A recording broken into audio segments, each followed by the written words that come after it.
Good evening. Welcome to this Monday, August 1st, 2022 meeting of the Subcommittee on Ordinance and Rules. It now being 6:04 p.m. We will be beginning our meeting. Everyone please stand for the Pledge of Allegiance.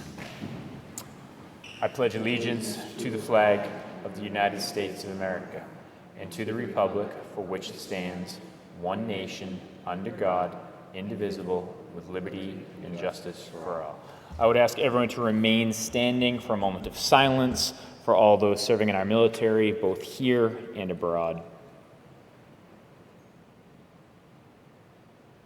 Thank you very much. Clerk Semino, can we please have a roll call to begin the meeting? Yes. Here. Councillor Hume is not attending this evening. Councillor Flaherty? Here. Councillor Ryan? Here.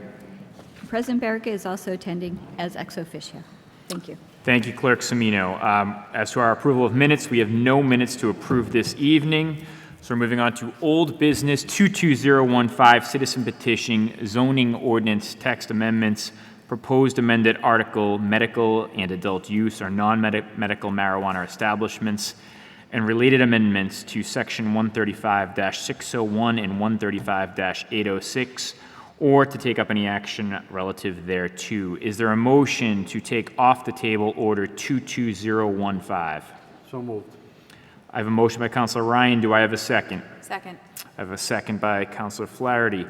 There's no one participating remote today, so all those in favor? Aye. Any opposed? And that is unanimous. Thank you to everyone who is here tonight. I did want to just to sort of express my thanks. This has been a process that's been going on for a few months now. There's been a lot of different moving parts and people involved in this. Thank you first off to the petitioner thus far for all the work that they've put into this since their initial filing of this back in March. Thank you to the public who has attended these meetings pretty steadfastly. We had a very, I think, productive, open public hearing meeting a few meetings back. Thank you to those within the town who, by virtue of their office, have participated. The police chief offering an opinion, the fire chief, our board of health, the planning board, the town clerk, the town solicitor's office. This has been sort of a process, and really quickly before we get into the meat of the discussion tonight, I just wanted to kind of go over the timeline of what's sort of been going on in terms of this process. So the public process timeline that we followed thus far is on March 10th of 2022, the citizens petition was filed with the town clerk. On April 12th of 2022, the motion went on the planning board agenda. It was continued to their May meeting. On April 26th of 2022, the town council as a full entity referred this matter to the Ordinance and Rules subcommittee where it has been. On May 5th of 2022, there was a direct abutters to the Ivory Street property were invited to an information session to learn about the proposal that was a sort of a District 5 meeting, but anyone was open to attend that. On May 10th of 2022, the Planning Board held a public hearing. They forwarded their recommendation to the Town Council in a memo that was dated May 31st of 2022. On May 25th of 2022, the Braintree Partnership held a public meeting at their public library. On June 1st of 2022, the Ordinance and Rules Committee, this committee, held a virtual meeting via Zoom. Flower Express, the petitioner, gave their initial presentation to the committee. It was noted that at the next O&R meeting on June 22nd, public comment would be allowed at an in-person meeting in Cahill Auditorium. On June 22nd of 2022, the Ordinance and Rules held a public comment hearing with remote and in-person participation. As I noted, we had some sort of opinions from other town offices, including the Board of Health, public safety comments from Braintree Police Department and Braintree Fire. There was general public in-person comments, and there was also a public virtual and remote participation. On July 11th of 2022, the Ordinance and Rules Subcommittee held a third hearing. Flower Express gave a presentation on odor mitigation and their plans for the use of water. On August 1st of 2022, which is today, Ordinance and Rules is holding a fourth hearing on this subject. Other dates, of course, that sort of from a legal perspective that were implicated. On March 26th and April 4th of 2022, legal notice for the Planning Board public hearing that was to be held on April 12th, 2022, and ultimately was continued to May 10th, ran in the Patriot Ledger. April 29th and May 6th of 2022, legal notice for the Town Council public hearing on May 17th, 2022, which was opened and continued, ran in the Patriot Ledger. On May 2nd of 2022, direct abutters were mailed a copy of the legal notice of the town council public hearing. And I only bring that up so we can kind of have a sort of an idea of what's been going on in this process and where it's sort of started and where it's going. There was some sort of, I would say, new information that sort of came out last night. The legislator has pushed forward some new regulations that need to be signed off on officially relative to the cannabis law in the state of Massachusetts, and which may have some sort of impact on how much revenue a town or a municipality can glean from the cannabis industry within its borders. I know that has caused a lot of discussion among members of this board and I think as the council as a whole, and there is a little bit of apprehension about what this might mean. I do know that Chief of Staff Nicole Taub is present tonight, and I would ask if she might come forward to the podium just to sort of give us maybe a bird's eye view of what some of this means.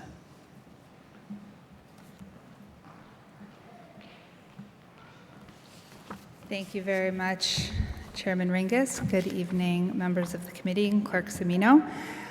So as was mentioned, in the late evening, early morning hours, the conference committee, including representatives from both the House and the Senate, put forward several bills for the governor's review and signature, one of which was a revised bill with regards to cannabis and specifically relative to equity in the cannabis industry. As I understand it, this bill kind of started in an effort to further promote the cannabis industry in the Commonwealth and specifically to promote those businesses that fall into the social equity category by definition under the statute. One of the sections within the bill pending signature relates specifically to the host community agreements that are a requirement for licensing through the Cannabis Control Commission. And host community agreements have been the subject of much discussion in the legal realm as far as cities and towns and kind of the stronghold they have on entities looking to come into their communities and looking for ways to regulate those agreements so that they are executed in a fair and equitable manner. This is a subject that caused much discussion in cities and towns as far as what role the state should play in these negotiations and whether or not it's something they should even be involved in when it effectively is a private negotiation between the municipality and an entity looking to do business there. What the current state of the law allows for in a host community agreement generally is a impact fee not to exceed 3% of the gross sales of the entity operating in your municipality. And the 3% is a number that does not have to be substantiated. It's a number that you don't have to show any actual impact for, and there's no restriction on what you can do with the funds that are provided through that host community impact fee. What the legislation does here is seeks to impose some parameters around the monies that municipalities can collect while not impacting the maximum amount collectible, which remains at that 3%. So what the law does is indicates that if you're going to have a community impact fee, which is now an optional component of these agreements, it has to meet certain requirements. It must be reasonably related to the cost imposed on the municipality by the operation of the establishment as documented, and the documentation is subject to public records under the law. So, I can certainly give some examples of what those impacts might be, but I can't there's no hard and fast list that exists at this moment. Certainly, opening of a new establishment we've talked a little bit about creates a new high-profile asset in a community that would certainly increase the demand on public safety entities in that city or town. Not necessarily for police through a traditional increase in criminal activity, but certainly an additional property that they're now going to be responsible for maintaining the public safety in and around that location. We've talked a lot about enforcement. So for example, if there was an additional staffing requirements required to ensure enforcement or compliance with the zoning ordinance, the costs associated with those positions arguably would fall within the impact fee. If there are efforts made for diversion programs or youth programs, anti-drug programs, those certainly would fall within the information to substantiate the impact fee. and also any effects it might have on your infrastructure, increased traffic, increased pedestrian or motor vehicle traffic, things of that nature, and funding to support local infrastructure would likely fall within that reasonably related for the impacts to substantiate the fee. So when you think about the spectrum of the burden of proof and you think about reasonably related, it's fairly low, quite frankly, on what the burden of proof would be on the municipality. And it sets forth a process where it is the business that is the only entity, according to the bill as I've read it, that would be able to challenge whether or not a fee is in fact reasonably related as far as collecting the costs go. You also then have, again, the 3%, so it still exists. It exists as a cap, which is effectively the same as how it exists now. Currently, you have a 5-year term with an option to extend for another 5 years. This limits your collection to 8 years of operation of the establishment, so down from 10 to 8. And then it also doesn't mandate a certain percentage of gross sales as the fee. So you can determine what you can substantiate or what you want to negotiate with the business to set the maximum for what you'd be eligible to collect. Also, currently, you have the ability to call for in agreements voluntary contributions or in-kind donations from the entity. Those mandatory voluntary contributions would no longer be allowed in a host community agreement. But the law is very clear that it still is up to and within the discretion of the establishment itself to make those types of contributions into the community or organizations that operate within the community. But that the only financial payments allowable in a host community agreement are those that are reasonably related to the impact of the operation in the municipality. And just looking, and then traditionally you have that the Cannabis Control Commission will provide further regulations to establish the acceptable standards for participation in the negotiation of host community agreements. So high level, when we're thinking about change, it's 3% remains in place. The difference is now you have to show an impact, and where you had potentially 10 years of payments, you now only have up to 8. This does not change our ability to collect excise taxes from the delivery component if that's the type of operation that is allowed, which is the type of operation that is proposed. That appears to be unchanged from the legislation at this point. And still pending the governor's signature, so what we're operating under currently is the existing state of the law, but this does also indicate that if you have a host community agreement that does not comply with the requirements of this bill, you will have to go back and renegotiate those terms if it does pass. Thank you very much. Thank you. For that.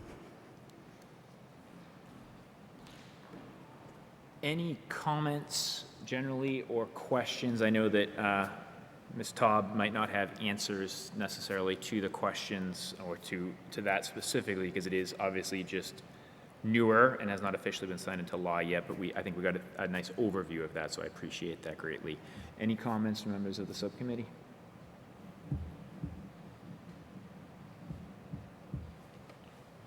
Councilor Ryan. Thank you, Chairman Ringus. So I came here tonight ready to vote on this matter until this new information came forward. And I don't feel like I'm ready to vote tonight after, getting this information. It seemed to me before we were told that the town would get $6 million a year in revenue from Flower Express, their location. So are we still going to get $6 million a year? If somebody can answer that question or not.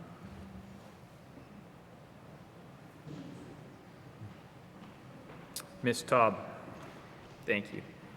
Thank you. So the ability for the town to collect the 3% still exists. It now becomes a matter of being able to substantiate the impact to support those costs.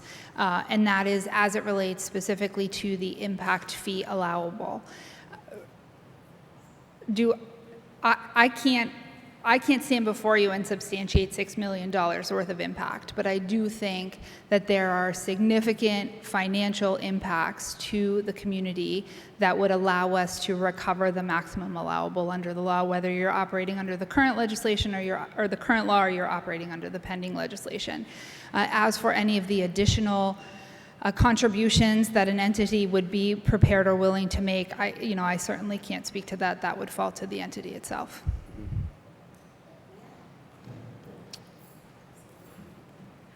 How are you? I'm good. Drew Ledbetter. Thank you for your time. How are If you? wanna introduce yourself. CEO of Flower Express. I just wanted to put a point of clarification forth. When we started having conversations with the municipality, we understood that there was the excise tax and then the impact fee.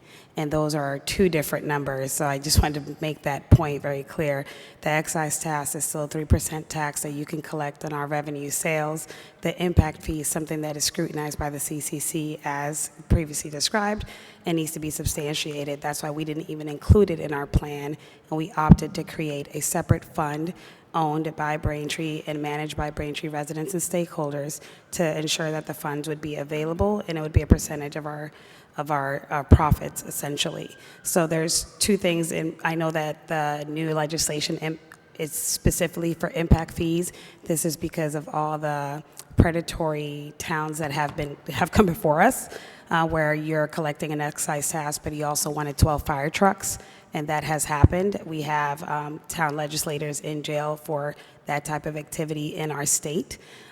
So the excise tax is very separate for the impact fee. We never included the impact fee in our numbers or our projections. We opted to create a separate Braintree fund that would be managed by Braintree stakeholders and residents, and that we would create a board for that so that that money would go where it needed to go, and it would be whatever the town negotiated with our entity. So I just wanted to put that point of clarification forth. Thank you. Any further comments or questions, Councillor Ryan? Thank you, Mr. Chair. I don't feel like I got the answer. Maybe I'm not getting it, but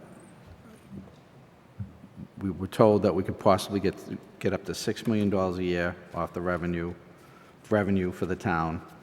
So that was a major part of my decision, and I'm not hearing the answer that we're still definitely going to get $6 million per year. So I just want to clarify. So essentially the answer is the 3% that we've been talking about is not something impacted by the legislative change yesterday. It was, so in our town in Coleraine, we have a 3% impact excise tax on the actual sales of the cannabis. And then there's a community impact fee that was negotiated. So we're actually paying 4.5% tax for our entities in Western Mass because they negotiated that maybe our impact would be 1.5% of our revenue. Now, town of Coleraine will have to substantiate that additional 1.5. Whereas here, we've only talked about the 3% excise tax. We never considered the community impact fee at all. So it doesn't change our numbers per se.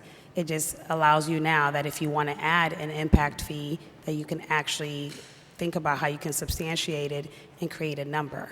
What we had done initially was create a fund that wouldn't be scrutinized by the legislation, essentially, so that we could give the town of Braintree additional funds in addition to our excise tax, which is that $6 million figure that we've been talking about. And then now you have an additional fund that will be managed by the town of Braintree that's not an impact fee, so it doesn't have to consider all those things that have been passed in the legislation. Is that clear? okay, so I have a follow-up question. Thank you very much. So I have a follow-up question for the town solicitor. So what you just said is that the $6 million fee revenue that the town would receive is the excise tax based on a number of $200 million per year, 3% tax. So you're saying that hasn't changed. So I'd like to hear from our town solicitor that she can verify that has not changed. Absolutely.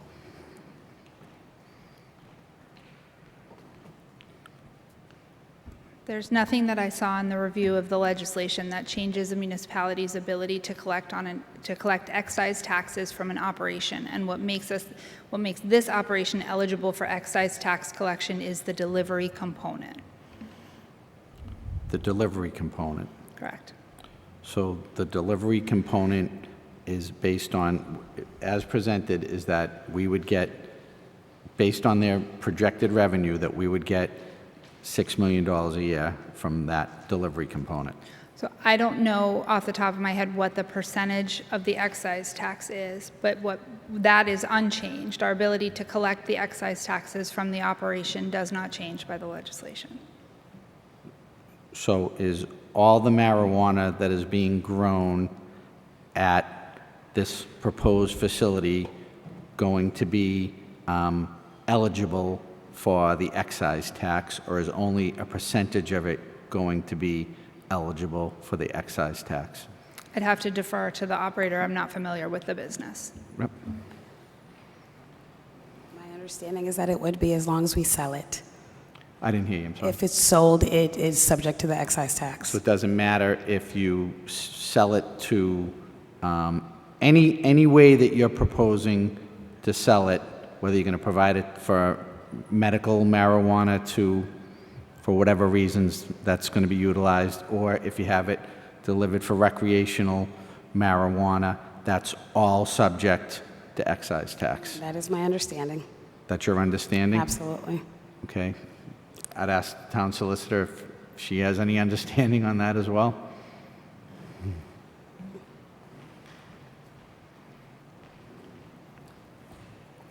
I do not. So I'm just wondering how the law that was passed by the House is affecting our revenue. So what I'm hearing is that it hasn't affected the excise tax at all. We're still going to get, based on estimated 200 million per year sales, we're going to get 3% on that. We're going to get the 6 million. It's just the fees that we can negotiate separately that is subject to the new law that was passed. That's correct. My understanding of the new law is it only impacts the impact fee. It only affects the impact fee, not the taxes. Okay, and it's reduced it from 10 years down to 8 years. Correct. All right, thank you. I would also say that our fund would be, whatever, if the difference were to be that it's only on sales for delivery, that we would have our fund match the 6 million that we've been talking about. We were doing our due diligence to make sure that our numbers match that. So you're saying that if you didn't have sales that generated $6 million to the town of Braintree based on a 2% excise tax, we did not get the 6 million, you'd say you'd have a fund that would pay us the 6 million, is that what So you're saying? we were allocated a percentage of our profits, and we would make sure that it would match at least a minimum of that. The minimum of $6 million? Correct.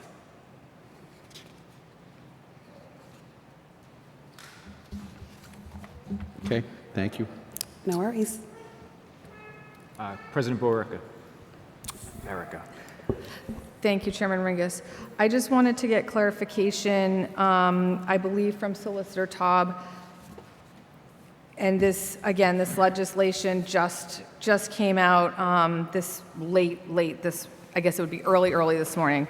So you said the new legislation does not mandate a % of the gross sales?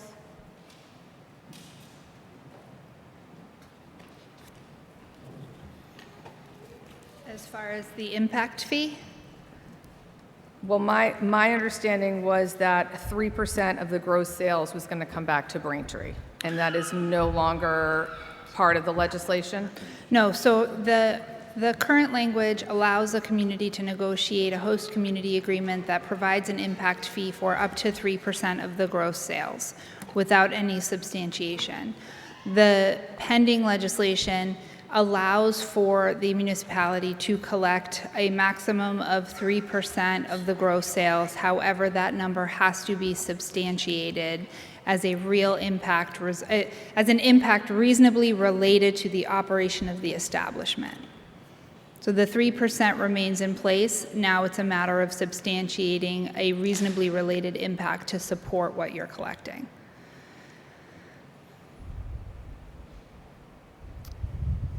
Okay. I will defer to the committee for now. I think I'm done. Go ahead, Councilor Ryan. Before I turn to Councilor Yeah. Ryan, I do believe sorry. that... It's all right. I apologize, Chairman Ringus. It's okay. Councilor Flaherty, you had some comments. I'll recognize her for the first time. Thank you. So the timing of this legislation change complicates our position a lot, because we're not just considering Flower Express, we are also considering opening the door for any other marijuana cultivator that might be interested in locating in Braintree. And it seems to me like it changes some things, but it doesn't change everything.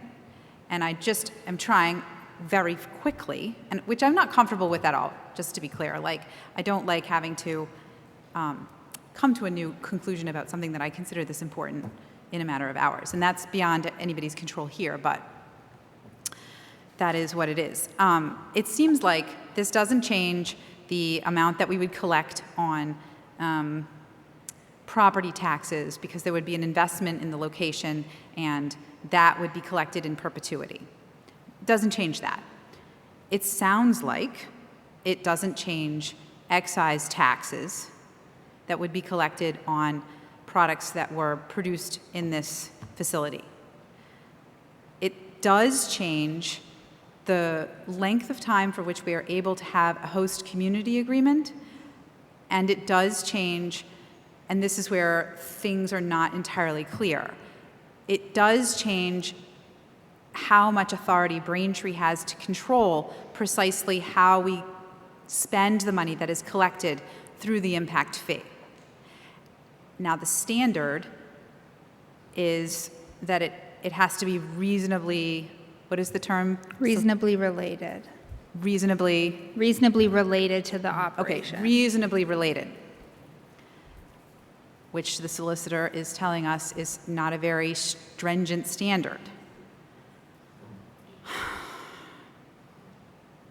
But I still don't know precisely what it means. And I don't know the extent to which we're going to be able to employ that.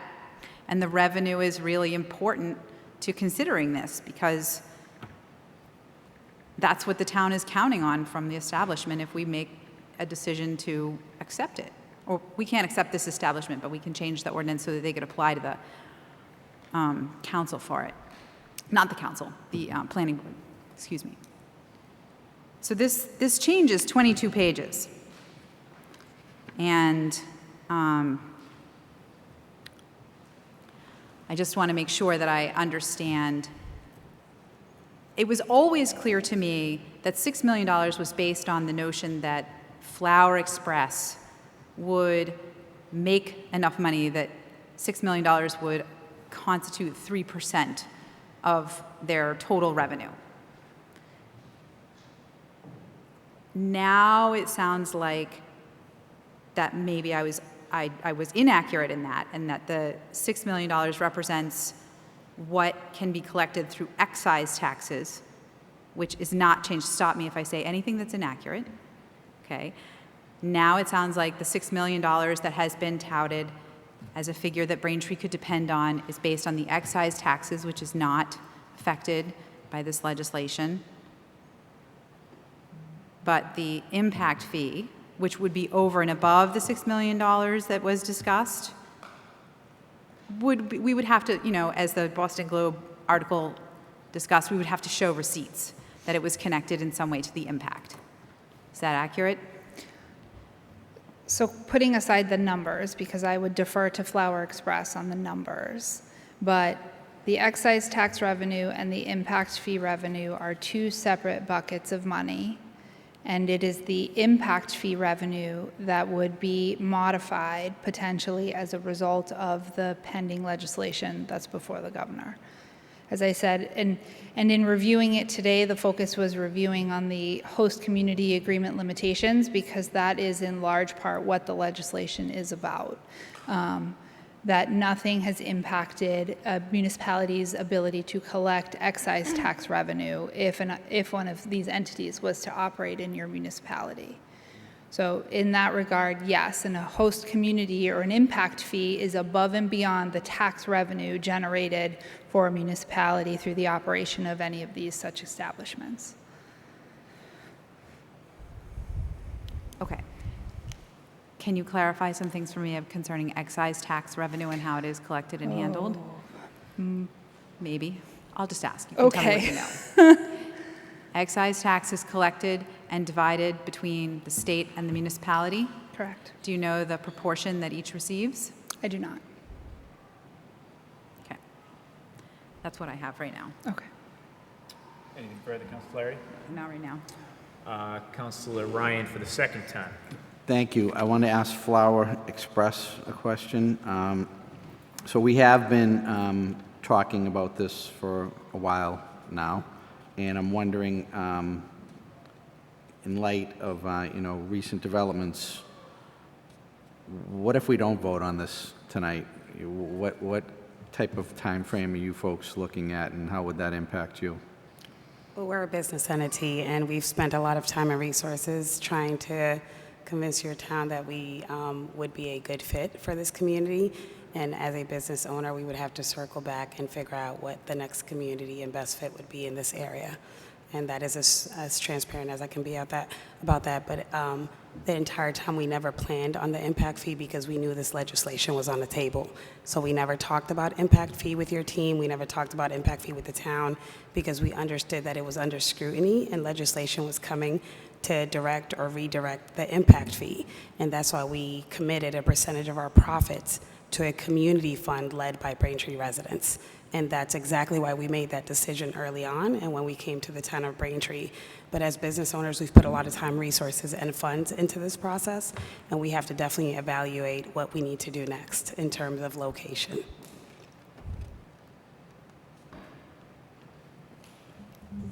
So I have a procedural question. So if I was going to make a motion, can I just read this motion, the very abbreviated version, or do I have to read something? Councilor Taub, can I ask you to come? And I will have some comments before any sort of motion is made. Sure.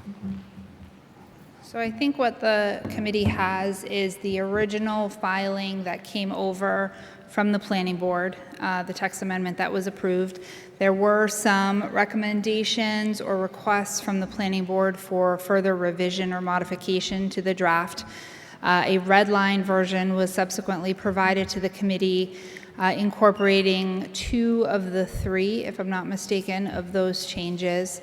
And so what is currently pending presumably would be an amended motion if this committee were to accept the proposed revisions from the solicitor's office. And then the question of whether or not you have to read the full text or you can just make a motion on the text amendment to the section as revised. And I think that is likely to be sufficient for purposes of the committee. And if and when this goes to the full council is when you may be required to read the full text of the motion. Thank you. Thank you very much. President Boric? I have Baraka. one follow-up question. The excise taxes, you said that is on delivery. How are we defining delivery? Well, so what makes us eligible to collect excise taxes is the fact that there's a delivery component to the operation. So even though delivery is not being allowed in Braintree, because they could take the material outside, or they will be taking all of the product out of Braintree, that counts as, all of it counts as delivery? Where an entity chooses to deliver, I think in that analysis is not relevant. It's the fact that the point of the delivery is initiated here is what qualifies. I'm actually just trying to do a quick little search here to see if I can answer some of the more specific tax questions as far as excise and what the percentages are, because I know those are important to the members. We can wait. Thank you. Well, it's up to you, Mr. Chair. Do you think those are questions you could get answered within the next 5 to 7 minutes? I can certainly try. So this is my suggestion is, given that there is some questions about excise tax and there's a possibility of at least getting some sort of answer tonight, I'm going to ask that we take a short recess. Motion to take a 10-minute recess. Second? I have a motion for recess. I have a second. All those in favor? Aye. Okay. There is a 10-minute, based on open meeting law, I would just ask the councilors not to discuss anything. We'll just give a 10-minute recess if anyone wants to use the bathroom or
We are now calling this meeting of the Subcommittee of Ordinance and Rules back to order.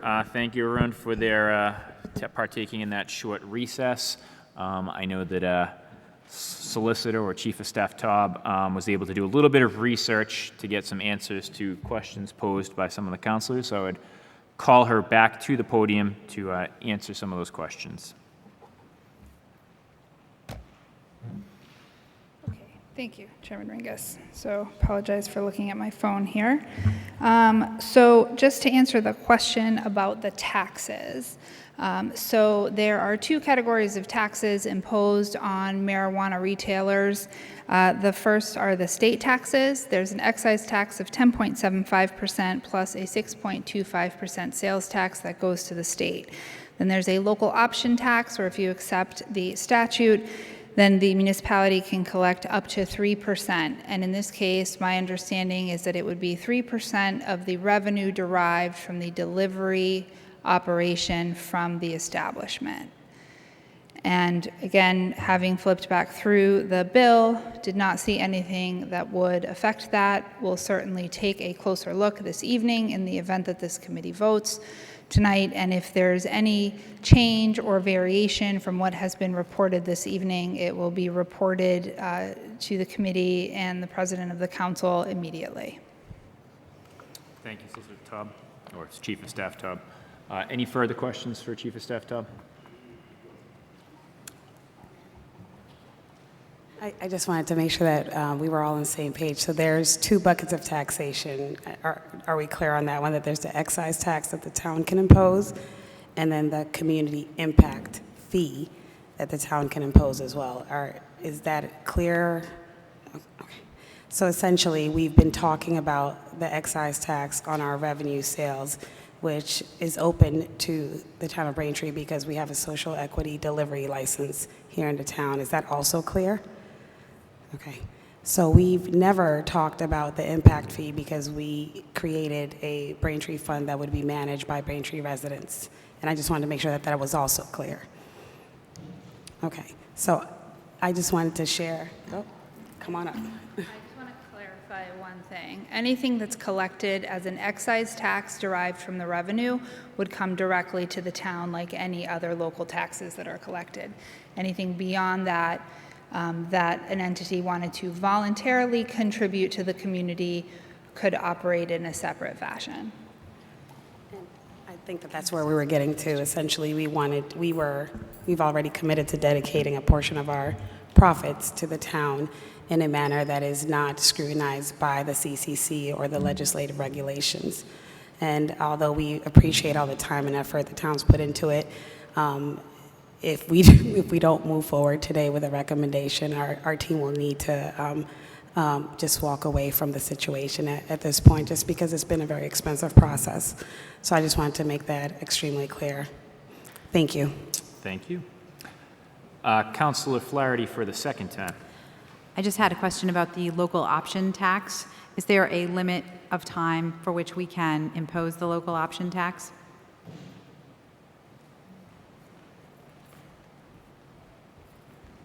Not that I'm aware of. It would effectively operate like a hotel or meals tax that we currently collect based on revenue generated from our hotel, motel, and restaurant establishments. Okay, thank you. Any further questions for the proponent or for Chief of Staff Taub, Councilor Flaherty? No. Any further questions for the proponent or Chief of Staff Taub, Councilor Ryan? Any further questions? No, thank you. With that said, I did want to, before anyone makes any sort of motion, because it seems like there may be a motion coming, at the outset of this meeting, I went through a timeline of where we've gone. I appreciate the proponent's honesty just then at the podium that they're looking to move this forward, and I understand that. This has been with our subcommittee for a decent period of time. Now, whether or not it's approved here tonight or it's not, it then goes to the full council for a hearing with some sort of recommendation, whether that be a positive recommendation or a negative recommendation. But the full 9-member council has to hear this, and that is scheduled for tomorrow night. That would need based on the way this is being changed, and someone correct me if I'm wrong, but this would need 6 of the 9 members of the council to approve it.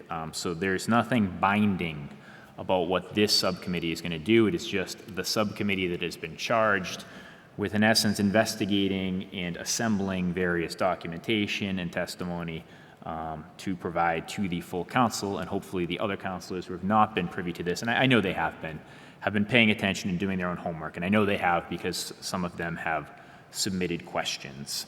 I just want to briefly, I went through a timeline, and I thanked folks for their sort of recommendations, their opinions, but I didn't sort of rehash them, and I think it's important now that it seems like there might be some sort of a motion coming to sort of quickly sort of touch base on those. So we did have recommendations or opinions from our Board of Health, and I think it's important to note that our Board of Health, all 3 members, did submit a documented letter saying that they oppose this change. Registered nurse Juliana Melchionda, who's a member of the Board of Health, also sort of spoke individually against this. In terms of our public safety personnel, our Braintree Fire Department, through the Chief James O'Brien, submitted a letter indicating that they had no objection to this change in ordinance.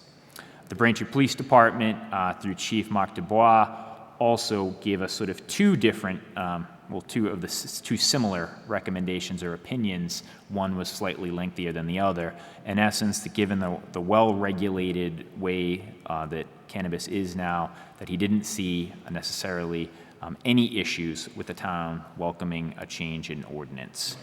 We had various folks speak at our in-person hearing, both for and against, and I understand this is a very sort of divisive issue.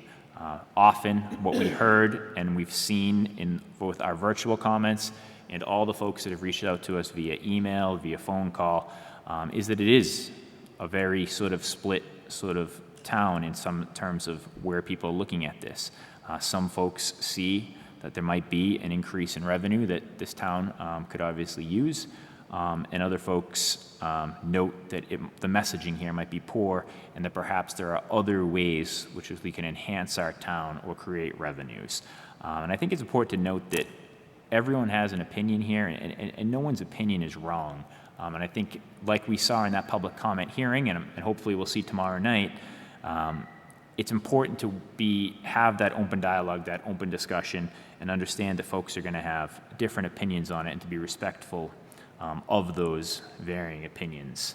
I think it's also important to note that our school committee chairwoman, not as a representative of the school committee, that was not a school committee vote to support this, but the chairwoman of the school committee did express her support for this. I've also had emails from school committee person Saros and Kelly Cobb-Lemire, who both also expressed their support of this change, and that was received to our town council email address. Finally, our planning board did make a positive recommendation with certain recommended changes to the proposed ordinance that have been submitted by the proponent. Finally, I wanted to read into the record a letter dated July 19th of 2022 regarding the citizens petition relative to zoning ordinance 135, Article 17. This was addressed to myself as the chair of the Ordinance and Rules Committee, as well as to Council President Barrica. It was from Crystal Huff, our assistant town solicitor, and it was exchanged through Nicole Taub, our town solicitor and chief of staff and director of operations. The assistant solicitor wrote as to the proposed changes, Chairman Ringus and President Barrica. On March 10th of 2022, a citizen's petition was filed by Braintree resident Mark Doucette for a zoning amendment, making certain textual changes to Braintree existing zoning ordinances. Specifically, the citizen's petition pertains to Section 135, Article 17, and amends the existing zoning ordinances relative to adult use or non-medical marijuana from a blanket prohibition to a comprehensive ordinance allowing certain delineated non-retail marijuana uses, as well as providing guidance for medical marijuana treatment centers. Broadly, the ordinance as proposed lays out and defines the marijuana uses to be allowed by special permit, prohibits marijuana retailers, sets forth submission requirements and restrictions for both non-retail marijuana establishment and medical marijuana treatment centers, establishes the findings required for granting a special permit, and provides an amended table of principal uses and a parking schedule. Both non-retail marijuana establishments and MMTCs will be allowed in the highway business and commercial districts, with non-retail marijuana establishments requiring a special permit and medical marijuana treatment centers as of right. The proposed ordinance was endorsed by the Planning Board on May 31st, 2022, with 3 recommended textual revisions. 1, to add section 135-1805N, that no property containing a marijuana establishment be located within 100 feet of any property that contains a residential use, the 100-foot distance being measured from the property line in all cases. 2, adding section 135-18050, no property containing a marijuana establishment shall be located within half a mile of any property that contains a marijuana establishment. The half-mile distance shall be measured from the property lines in all cases. And 3, modify the proposed definition by adding in the words non-retail before marijuana establishment. Proposed non-retail marijuana establishment, and then a definition of such. Any place in the text where marijuana establishment is used as a defined term shall be modified to include the words non-retail before it. The solicitor went on to say, the Planning Board's textual revision number 2 is not recommended. Revision number 2 would implement a half-mile buffer between non-retail marijuana establishments. This buffer is not required by the statute or the regulations. Moreover, communities that have implemented such a buffer, notably the City of Boston and the City of Newton, have enacted the buffer relative to marijuana retailers only. In Boston, the half-mile buffer has been impractical and difficult to implement equitably. Furthermore, the Cannabis Control Commission cautions against adopting overly restrictive zoning with respect to marijuana establishments. Here, given the context in Braintree, it is Solicitor Tuft's professional opinion that such a half-mile buffer would make the ordinance unreasonably impracticable and would be violative of MGL Chapter 94G and 935 CMR 500. Upon thorough legal review, the Town Solicitor's Office has made certain amendments to the citizens' petition, incorporating Planning Board recommended text revisions numbers 1 and 3, and revising certain sections of the proposed ordinance text to make it consistent with the enabling legislation, as well as 935 CMR 500. The other 2 noteworthy revisions, the deletion of the marijuana definitional reference and the amendment on measurement of the 500-foot buffer to schools and daycares to the citizen petition, were made to bring the proposed ordinance into alignment with MGL Chapter 94G and 935 CMR 500. Finally, a requirement that any facility operating under this ordinance meet a no odor standard has been further clarified and independently noted in section 135-1805K to further confirm this requirement. As set forth in the attached red line and attached clean copy, the proposed ordinance as revised by the Town Solicitor's Office is legally sufficient and consistent with MGL Chapter 94G and 935 CMR 500. Please let me know if there are any further questions on this issue. Thank you, Crystal Huff. That sort of covers the basis of the opinions we have received from a variety of town officials and or town bodies. Prior to any motion by anyone, is there any further comments? Council Flaherty? No further comments? Any further comments before the motion? The one thing I will say is that I appreciate, again, and thankful for everyone who's been involved in this process. It's clear to me that it's time for it to move beyond the Ordinance and Rules Subcommittee. It is time for this to be addressed and debated by the full council. I was a little surprised today when I found out that late last night, the legislator had sort of moved some things forward, which was sort of an unexpected development, at least to me, and I now have a 22-page document before me. Whenever I vote on a matter or I address any matter that has come before me as a counselor, I have to make sure that I do my due diligence.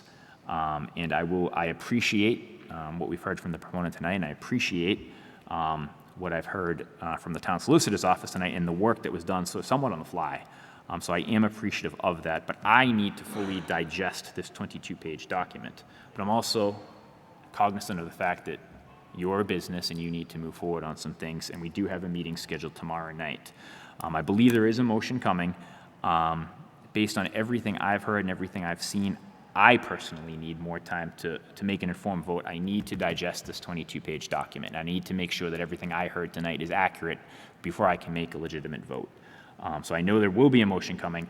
I am going to abstain from the vote tonight. I'm not gonna vote either way. I will vote tomorrow night if this motion, when this moves forward, whether that be yes or no. I will be voting tomorrow night, but I need more time to digest this 22 pages. And so when we end here tonight, I'll do that. And I know that that means, from what I'm saying right now, that my email and phone will get a lot of use tonight and tomorrow, and that's okay. I'd like to hear from residents, and I will continue to listen to residents throughout the night and tomorrow.